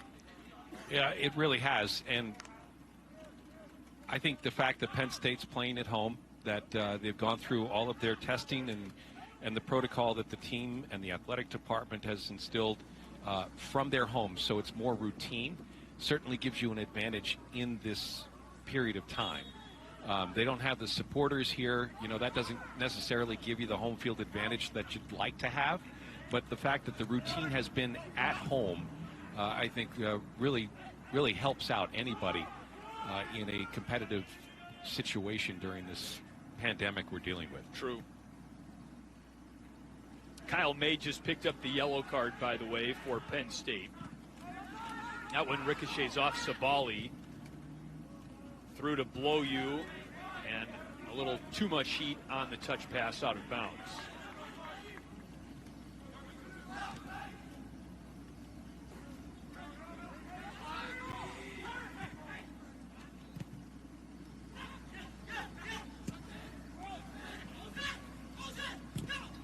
Paulo Meke plays it wide for Penn State.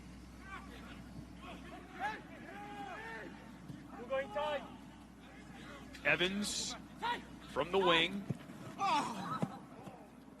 He is testing Rutgers again. He certainly is.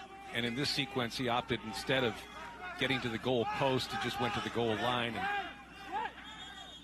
went at it alone. Despite what we're seeing on the score line, we have, I think, appropriately talked about the success that Rutgers has had this year. And we've mentioned that last year, Coach Cook was able to get Penn State back to the NCAA tournament for the first time in a handful of years.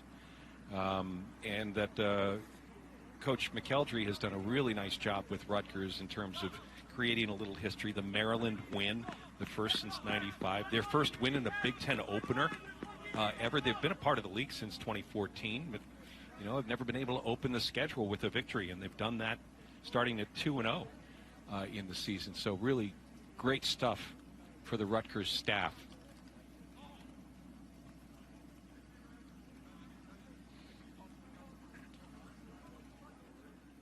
So a player down for Rutgers, it appears to be Thomas DeVizio.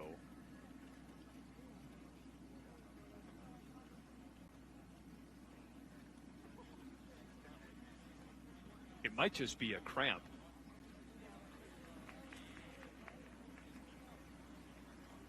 All right, pay attention to the right side of your screen as we run this back. Number 2 in red. So he wanted a sub, Chris, apparently. Yeah, he must have sensed something tweaked. So while DeVizio walks off under his own power, we'll recap the second half for you, Chris. Well, it's been very exciting. Penn State came out with their foot on the pedal and did a really lovely job of finishing this one up, with Pierre Reedy getting his second goal on the year. Opportunity for Rutgers to answer, and indeed coming at the other end of the field off a corner kick, their second one.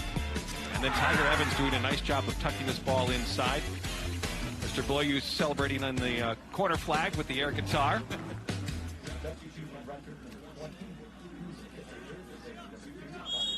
And for Penn State, celebrations like that have been a long time coming. What looks like a triumphant return to the field, having not played since February 27th. Aronis shaken up briefly as Penn State brings Andrew Privet back into the game for Pierre Reedy.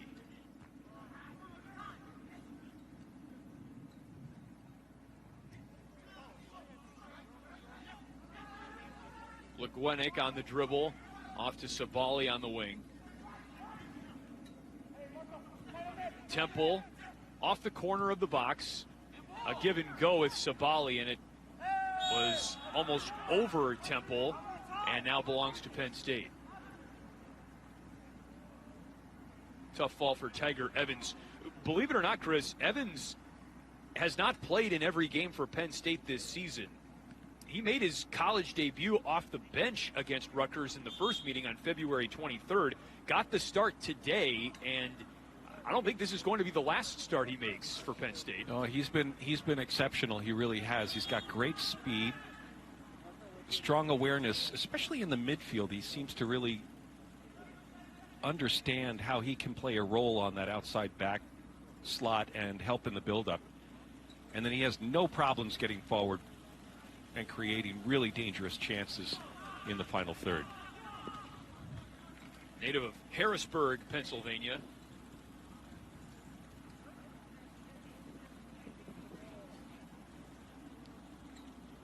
Chris Shakes wants to make sure he gets the spot right. Up 4-2 with 8 minutes to play. Good to see him back. Had the injury, missed a couple of games.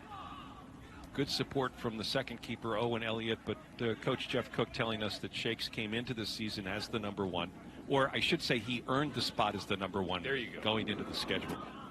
Well, and look, you want your goalie to pay attention to detail no matter the score and time, right? That's right. Privet plays it wide. Here's Evans, tied up by Legwenick. And Kyle May winds up and delivers a ball wide.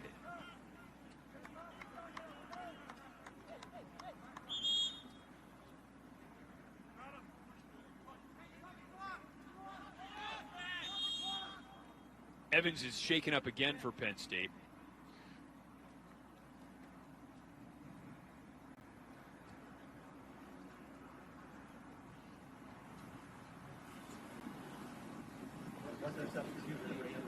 Well, with the Indiana-Michigan State game delayed until a little later this afternoon, that's always a big contest. In Michigan State, things not going exactly their way so far, but they've got one win under their belt in a very short streak at 2-3 on the season. Indiana, the consensus preseason number 1 in the Big Ten, 2-time defending champs in the conference. They've got Victor Becerra, who's averaging a goal per game. And as I mentioned at halftime, their goalkeeper, Roman Celentano, with just 1 goal against in those 4 games. So he's playing well. Michigan with Owen Finnerty doing a terrific job. He's only allowed 1 goal in 4 games. Ohio State, Brian Mazanoff in his second year with 3-1 on the standings. Really solid performance so far. You know, just a handful of weeks left. These guys playing only 10 games. We talked to Coach Cook about the 2 games that were postponed in the last couple of weeks for the Nittany Lions, and he made the point that he would love to play the games, but they also understand that they're in a tight window at this point, aren't they? Yeah. This is the start of the second half of the season.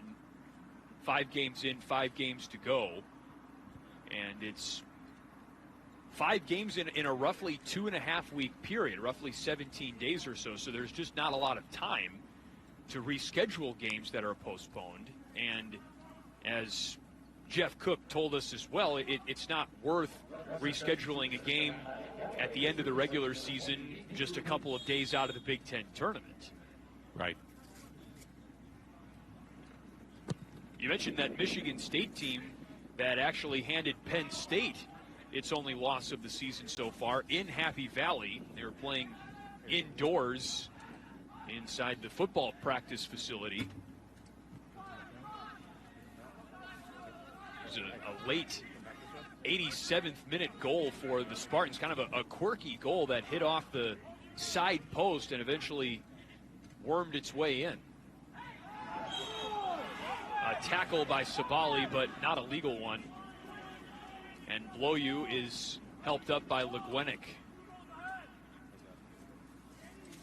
That was actually Gabriel Addo, I beg your pardon.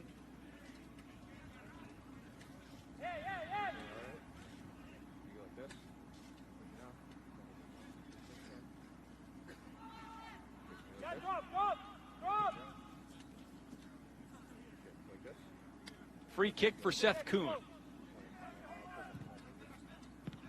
And kicked aside by Aronis. Galloway wins the ball. Good work by Galloway to get out of that 1v1 situation, create some space, get rid of it, reload through the back.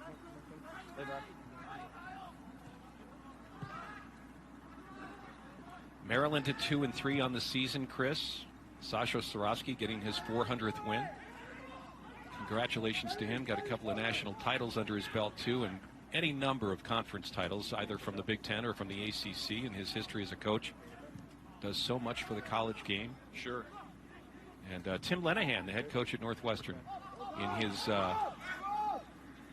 he's approaching the clubhouse, as the golfers say, as head coach of the Northwestern Wildcats. Really helped put that program on the map. Got that 2010 Big Ten championship and lots of memories with some really great student athletes. On the back 9. On the back 9, exactly right. Biggest surprise for me so far in the season is John Trask and the Wisconsin Badgers at 0-5. It really is a big surprise to me. And here's hoping the Badgers can turn that one around. And in the second half of the season, make the most of their opportunities. On the through ball, Jackson Temple left for Berry, who couldn't square it up. Well, Temple's been active in this second half, especially after that 4th goal was scored. The opportunities for him created by all the effort that he's investing in this game, and he does a really nice job of taking the through ball to the top of the 18 and beyond, but so unselfish. Knowing that he's going to face big Chris Shakes there at the near post, he decides to drop it into the middle, and nothing coming from Richie Berry, who isn't able to finish that ball to the far post. on that second look, it didn't appear that Temple had much of an angle, but as you saw it, did you think he was a little too passive in deferring to his teammate there? Did you want to see him take the shot himself? You know, I think that can go either way, but I do think it's an unselfish move, and I think Jackson Temple is the kind of guy who could probably be more threatening in that situation. On the other hand, the run's got to be perfect in the middle, and he threaded the pass perfectly in anticipation of the finish. So the fact that he had confidence that he could put that ball where he put it, I think actually speaks very highly of what he understands of his abilities.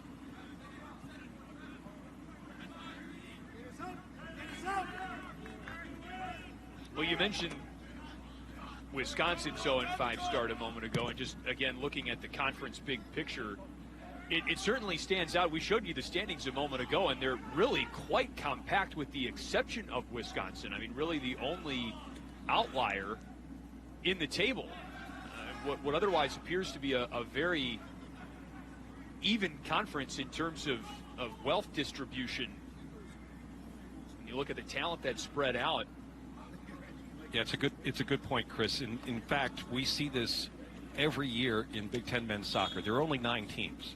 It's not like looking at the women's table where you've got so many teams. This is a very tight group usually at this point in the year. I think the cream starts to rise to the top only after about 7 or 8 games, and that's where you start to see the separation.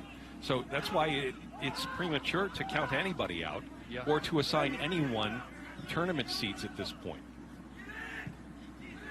Played in, and a chance here for Keegan Vetter.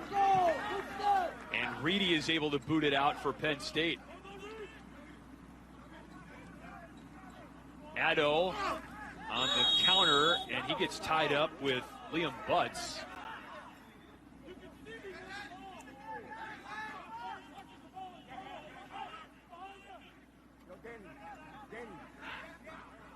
Michigan and Indiana, the 2 Big Ten schools ranked in the top 25. Penn State has been in the top 25. They fell out after the loss to Michigan State before their pause. And Galloway knocks down Bloyu.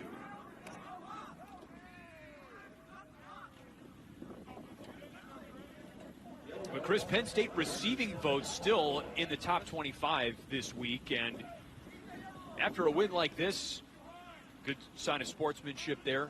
Not sure if it'll be enough to get Penn State back into the top 25, but it's certainly not going to hurt their case. No, it's not. They've got dates with Michigan and Indiana hanging out there, and of course, if you're looking at RPI, those are the 2 teams at this point that you want to beat. Now, if Ohio State continues to roll, then the Buckeyes become that team that you'll want to face, and that team is still on the schedule for the Penn State Nittany Lions.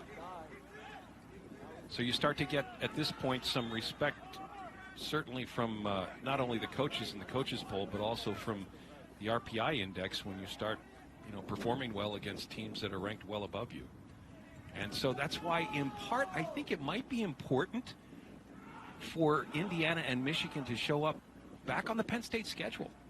Because those, not just in the conference tournament, in a regular season game, because I think Coach Cook and the Penn State squad would actually benefit from a solid performance against both of those teams. I completely agree with you, and I'll just add in the selfish perspective of being a fan. Penn State, Indiana, Penn State, Michigan, those are 2 great games on the schedule. They are. Oh, the history between Indiana and Penn State in particular. I mean, it was even before I think Jeffrey Field was built. The fans would come, fill the stands, which were minimal at the time, and then surround the stadium, body upon body upon body on a cold Friday night in October.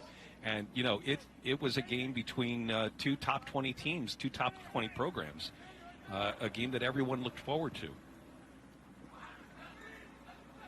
And the work that Shaka Daly has done in Ann Arbor with that program, man, you don't want to miss out on those marquee matches. But as you said earlier, I think Jeff Cook has the big picture in mind, and he wants to make sure that he's got 28 healthy bodies from which to choose when the you know, the games are on the line and a tournament bid is out there. So I actually think it's a catch-22. We'll see what happens. I just think when push comes to shove, it's not going to be ideal rescheduling a Michigan or Indiana if you're Penn State, but I think when push comes to shove, Jeff Cook is going to want to play those games. But that's just my thought on the matter, Chris, and we'll certainly see when we get to that crossing point in the season. But for now, Penn State with a very impressive 4-2 win over Rutgers. We'll call it a bounce-back win because Penn State was playing for the